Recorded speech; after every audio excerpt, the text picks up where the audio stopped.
తెలంగాణ పరిపాలనలో భారీ మార్పులు చోటు చేసుకున్నాయి. ఒక్కసారిగా 45 మంది ఐఏఎస్ అధికారులను బదిలీ చేస్తూ ప్రభుత్వం కీలక నిర్ణయం తీసుకుంది.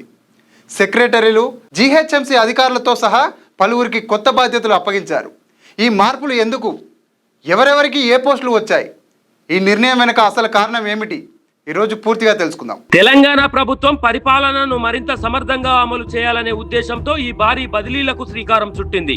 ప్రభుత్వ ప్రధాన కార్యదర్శి ఏ రామకృష్ణారావు ఉత్తర్వులు జారీ చేశారు. సీనియర్ అధికారుల అనుభవాన్ని సరైన చోట వినియోగించాలనే లక్ష్యంతో ఈ మార్పులు చేపట్టినట్లు సమాచారం. ఈ బదిలీలో కీలకంగా సాధారణ పరిపాలన శాఖ జీఏడీ ముఖ్య కార్యదర్శిగా రాహుల్ బొజ్జ నియమితులయ్యారు. అదే సమయంలో ఆయనకు బీసీ సంక్షేమ శాఖ బాధ్యతలు కూడా అప్పగించారు. పంచాయతీరాజ్ శాఖ స్పెషల్ చీఫ్ సెక్రటరీగా Sanjay Kumar, finance and planning సెక్రటరీగా Gaurav Uppal, disaster management special chief సెక్రటరీగా దానా కిషోర్ నియమితులయ్యారు. ఇక మరికొన్ని కీలక పోస్టింగ్స్ చూస్తే దేవాదాయ శాఖ కమిషనర్ గా ఎం హనుమంతరావు, ప్రజావాణి రాష్ట్ర నోడల్ అధికారిగా డి దివ్య, ట్రైబల్ వెల్ఫేర్ డైరెక్టర్ గా BM Santosh, labour special commissioner గా పమేలా సత్పతి నియమితులయ్యారు. ఈసారి జిల్లా స్థాయిలో కూడా భారీ మార్పులు జరిగాయి. మహబూబ్ నగర్ కలెక్టర్ గా విజయేంద్ర, కరీంనగర్ కలెక్టర్ గా చిత్రా మిశ్రా, హన్మకొండ కలెక్టర్ గా చాహత్ వాజ్పాయ్, భద్రాద్రి కొత్తగూడెం కలెక్టర్ గా అంకిత్, యాదాద్రి కలెక్టర్ గా అనురాగ్ జయంతి నియమితులయ్యారు.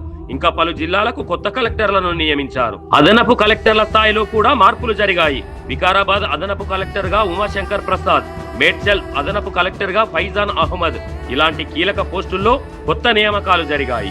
జీహెచ్ఎంసీ జోనల్ కమిషనర్లు, ఇతర కీలక శాఖలలో కూడా పలు మార్పులు చోటు చేసుకున్నాయి.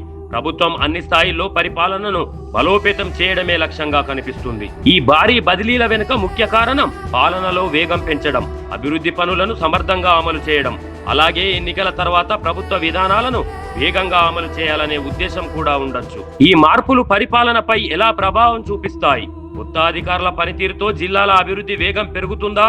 ప్రజలకు సేవలు మరింత మెరుగవుతాయా? ఇవి చూడాల్సి ఉంది. మొత్తానికి తెలంగాణలో భారీగా ఐఏఎస్ బదిలీలు జరగడం పరిపాలనలో కొత్త మార్పులకు సంకేతం.